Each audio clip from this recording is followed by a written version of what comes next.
Hello, good evening, and welcome back. Slightly different topic tonight. And since living in Manchester, I've thought for a while that actually the motorways up in the northwest areas are actually pretty well connected. They've actually done quite a good job, and most of the time things run pretty well.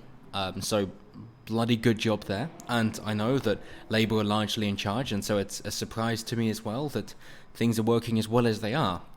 And then, of course, you look into it and go, oh, okay, this is something that Labour have inherited. Okay, well, at least they're not making it any worse, credit where it's due, even if they're not making anything any better. But they decided, nah, you know what, our constituents have been living life too easily now. We haven't been ruining their lives in every aspect. And, hey, driving, roads, why don't we make their lives more difficult there as well?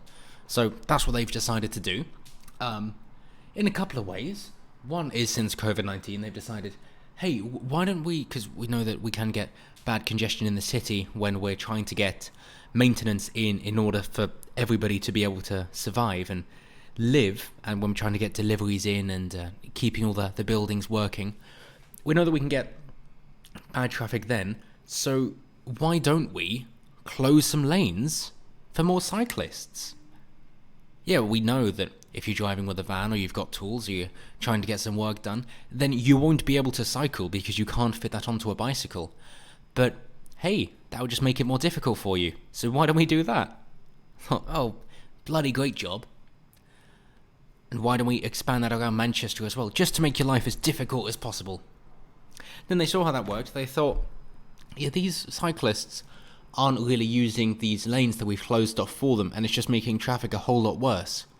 So, hey, here's a plan. Why don't we then say, by 2024, in order to lower, I don't know, nitrogen dioxide, let's go with that.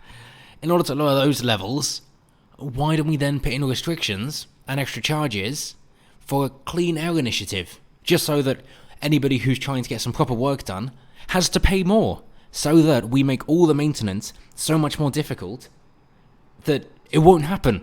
And then Manchester will become a proper shithole that can't be maintained. Isn't that a good idea? And the thing that I'm thinking that they're going to do next is to say, hey, you know how the parking is really quite expensive and there aren't enough spaces? How about what we do is we remove more spaces and charge even more for the ones left?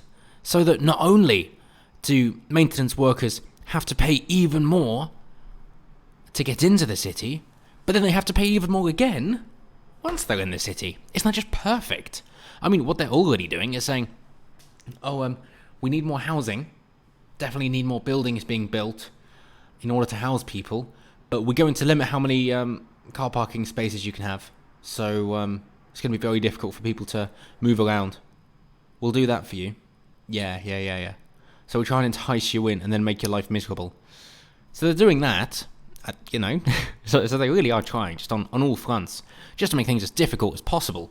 And, of course, concurrently then, if maintenance people have to be paid more in order to make up for the costs, then it's going to make living in the city even more expensive because your pay is going to be reduced so that your businesses or your offices, your employers, can then pay for the maintenance so that you have a place to work. And if you're living there, then you're going to have to pay even more so that you can live, so that the work that could previously be carried out cheaper can still be carried out, but of course is now more expensive, just to make your life that more difficult, even if you're not driving. So that's what they've decided. And it's going to be the case, as is always the case, that they'll find, oh shit, it's incredibly difficult now. So instead of repealing that law, which was utter shit, why do we then put in exemptions for the people who are going to bribe us the most? Sorry, lobby us the most. I always get those two mixed up. So that then we have these certain groups that we'll allow in because they'll pay us some other way, which we can take directly, instead of having to take it through several different channels. Why don't we do that instead? It's bloody brilliant. So then all you're going to see in the future in Manchester is just a load of buildings which relate to big maintenance firms, and that's going to be it, because they're the ones that are lobbying and need a place to stay for their lawyers so that they can constantly put their words into how Manchester's being run. That's how it seems it's going to be going. And the taxi drivers, bless their little cotton socks, have decided, well, no. That's enough of this shit.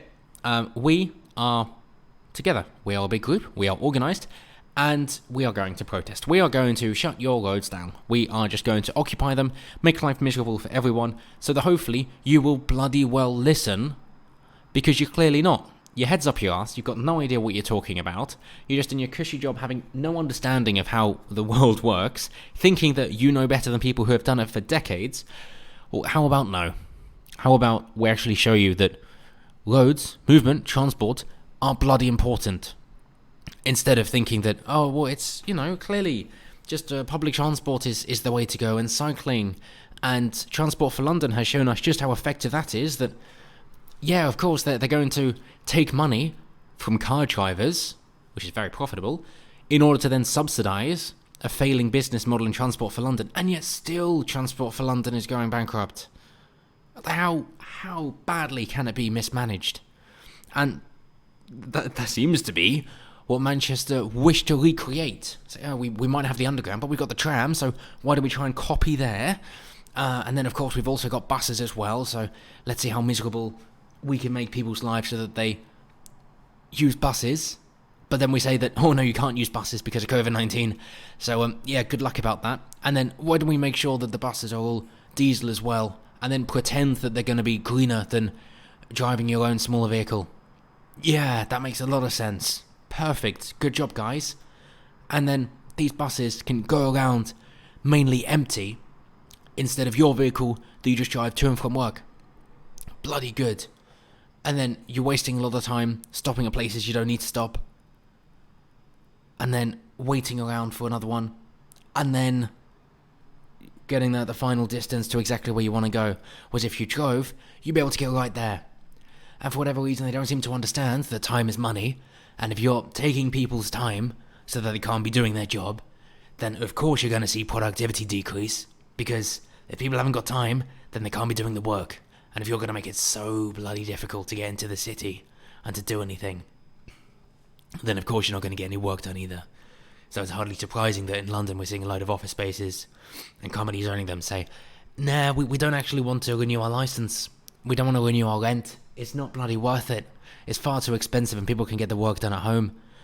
That's what you're going to be seeing. And then they're saying, oh no, what if we give you some tax breaks, or we say, come back, like in New York, buy you dinner, I'll cook for you, take you out for a drink. So, yeah, that's not really going to cut it though, is it? Not at all.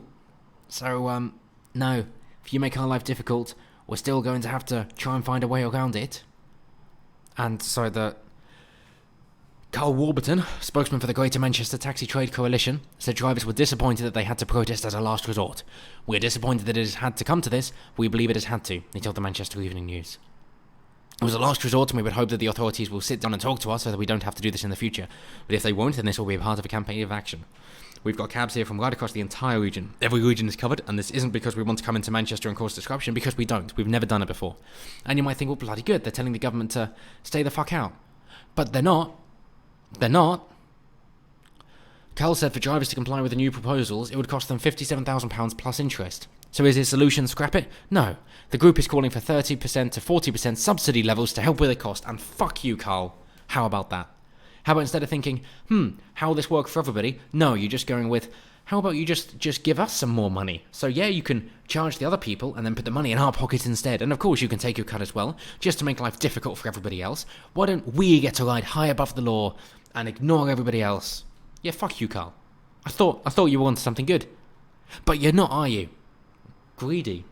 Why don't you just say, let's stop it. Let's stop it. And then we'll go back to how it is, and we'll all compete on a level playing field. Instead of that, you're saying, ooh, I see what you're doing there. I'm going to support you, government, if you support me. So what I'll be getting for it is no change to my business model, except less traffic, fewer competitors that can't comply, and therefore it's going to make it even more difficult for people to push me out the market, and I'm going to be able to provide a better service because there's less traffic, and so it's going to be quids in for me. And it's going to be even more difficult for people to own their own cars, so they're going to be more reliant on us taxi drivers. That's why I call him greedy. Yeah, fuck you, Carl. Fuck you. But at the end of the day, he's saying the clean air zone proposed is probably more detrimental to us as cohort of drivers than any other type of transport that's being affected. I think you're really ignoring maintenance, mate. Really are. At a time of crisis, as is with the pandemic, it's just completely unaffordable, and we will see the trade decimated right across the entirety of the Greater Manchester region. It's not just you can't. What about everybody else, Carl? Think of the rest of us, Carl. What about us who have to drive for a living because we need to carry so much that we can't do it on a bicycle or on public transport? If I were to try going on the bus, I'd say, well, I need to go here. And they say, we don't have a route that goes there. So, okay. Can you drop me off the closest one then? So, yeah, it's a bit far away. Fine. So, cool, and I just need to bring my equipment on with me. No, you can't bring that much on with you. Oh, great. Guess I'll drive then. Yeah, you're not allowed to drive your car, though. Right. What the fuck are you on about, then?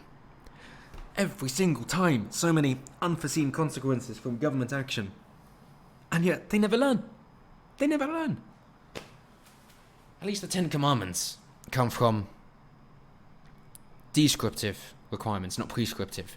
They go, this is what people are doing, this is what's working, so let's show what people are doing so that it's easier for them to understand.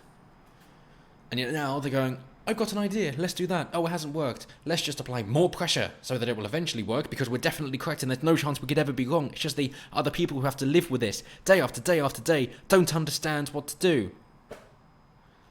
You big-headed, arrogant, ignorant cunts. Leave us alone.